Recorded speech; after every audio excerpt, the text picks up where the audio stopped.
Hello friends, this is Ahmed Abdelmohsen, and today we're going to talk about a very interesting topic that you're likely to meet in almost your daily life, which is constipation.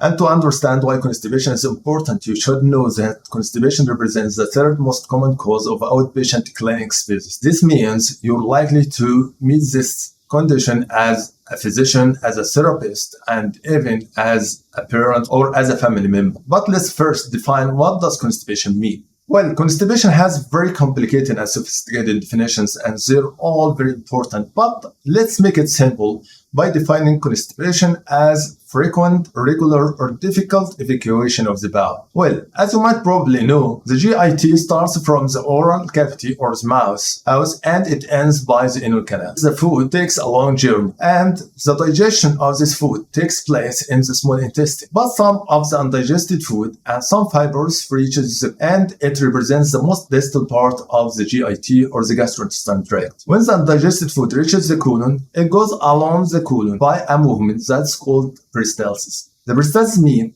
a series of contractions that propels these contents from the proximal colon to the distal colon and eventually at the very distal part of the large intestine, which is called the rectum. During this process, water is got absorbed from the undigested food. Thus, it transforms the undigested food from the fluid state that comes from the small intestine to more solid state to become the feces. Then this feces reaches the rectum, which acts as a store or reservoir for these feces. And when it gets filled, it sends signals to the brain that I'm now filled and I need to evacuate these contents. So if the circumstances is available, the rectum will initiate what's called the defecation reflex. In the defecation reflex, it has two parts. The involuntary parts, which consist of strong contractions of the rectum and colon to push these contents outside, and voluntary component, which human can control by relaxing a voluntary muscle that's called the external anal sphincter.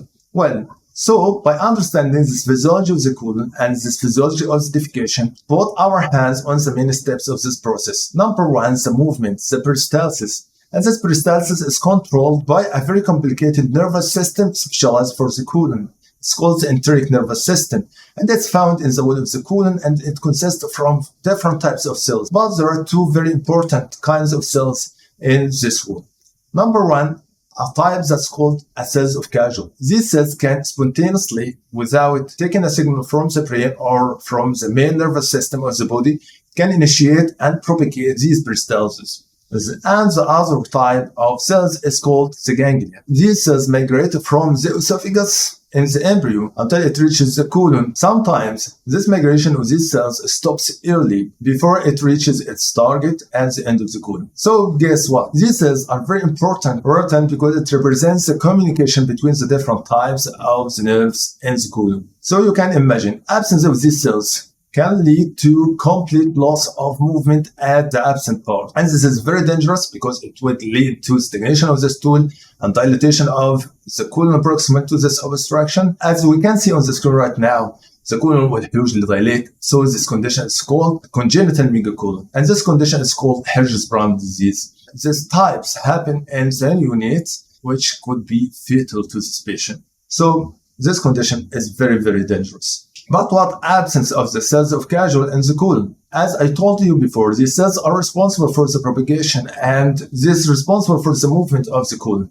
So absence of these cells will lead to the stagnation of the food, and it will take very long time than normal, and passage of the stool will take longer time than the normal needed time. And this is called slow transit constipation. After that, we talked about the evacuation through the anal canal, and we talked about the voluntary control of the external anal sphincter. So when this stagnant stool becomes hard, large, it can injure the anal canal, and this would cause severe pain at the anal canal.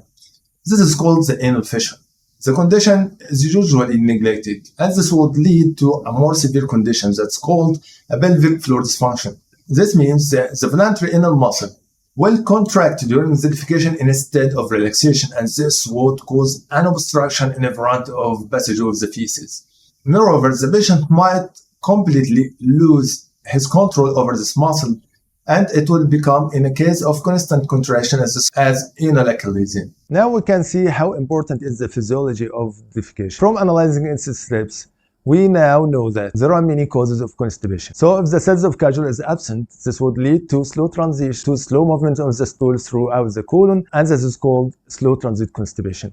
And if the ganglion cells are absent, or it doesn't migrate until the end of the colon, this would lead to a mechanical obstruction, and this is called Hirschsprung disease. And because there is dilatation of the colon, moreover, we need the voluntary control of the muscles. And if we lost it, this would lead to a case of obstruction at the level of the anal muscles, and this would be called pelvic floor dysfunction. So what are the lessons that we can take from this process? As you can imagine, because there are many causes for the constipation, we can expect that there are a long list of investigations to can differentiate each cause. And because we have different causes, of course, we have different modalities of treatment, and we have to adjust our treatment to tailor each time.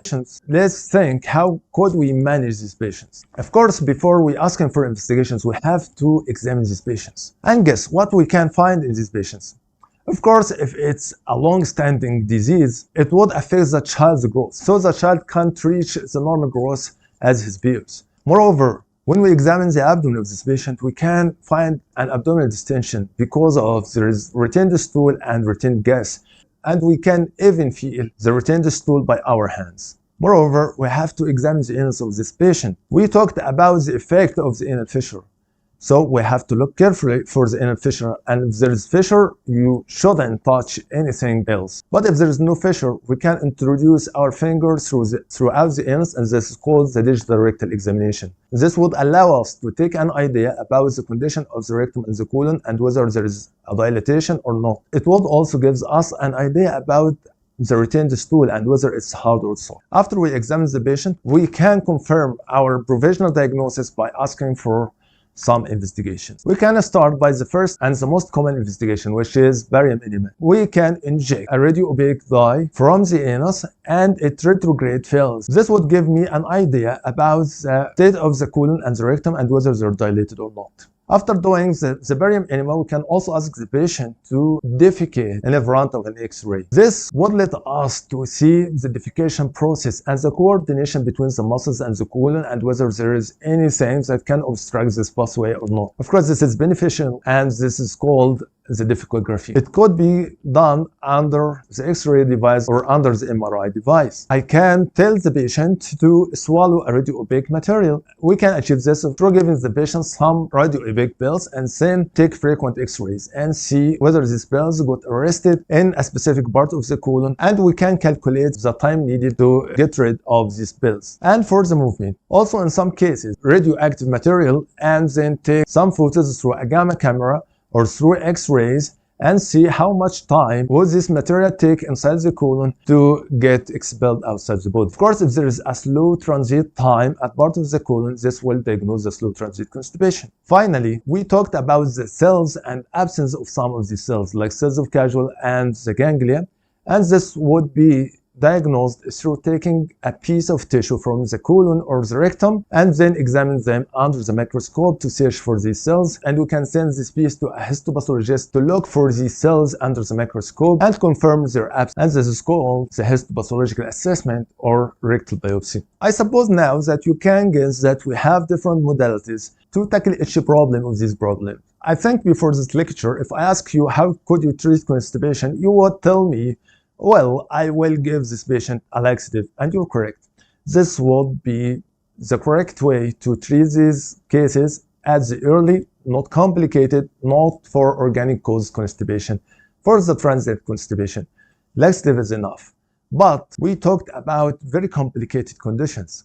In this condition, it's not enough to just give a laxative. Some of these might respond for a complete bowel management, and this would include, number one, modification of the diet to include a lot of fibers and a lot of water, drinking a lot of fluids in order to make the stool soft and to pass easily throughout the colon. And of course, these options range from very simple adjustment of food by increasing the fibers and the water and asking the patient to take more vegetables, and this the rule for the physiotherapist by training these patients to control their anal sphincter muscle and to voluntarily relax this muscle when the defecation is needed. And in the pelvic floor dysfunction, when there is a state of continuous contraction of the muscles, botulinum toxin injection is very important treatment in these patients. we can inject botulinum toxin, which causes a sort of paralysis in this muscle. Especially this paralysis is reversible and the patient can retain his control after around 6 months. On the other end, we have very aggressive treatments. Like, for example, if we have a neonate with Hirschsprung disease, we can make something that's called colostomy. That's to make a cut in the colon above the obstructed part and make a stoma. This means we take part of the colon through an opening at his belly. In the severe cases, when there is complete obstruction like in Hirschsprung disease, or there is a part of the colon with loss of motility, when there is a stagnation and there is no improvement with the usual treatment, then we might need to remove this part of the colon. And you can see now how much colon we can remove in this procedure. This could be achieved by the normal surgical procedure when we open the region by making a cut in the abdomen, or through the anus itself without any other incision in the abdomen, or through laparoscopy. This means I introduce a camera, a light source, and very small instruments to make the procedure with very little scars. Now, after we've discussed the different types of constipation and the effect of each type on the types of investigation and management, let's recap. Constipation is a symptom, not a disease in itself. And we have to reach the diagnosis of the original cause of constipation in order to direct our management towards the proper way to tackle the case. I hope you found this lecture useful to you and meet you soon in the next lectures.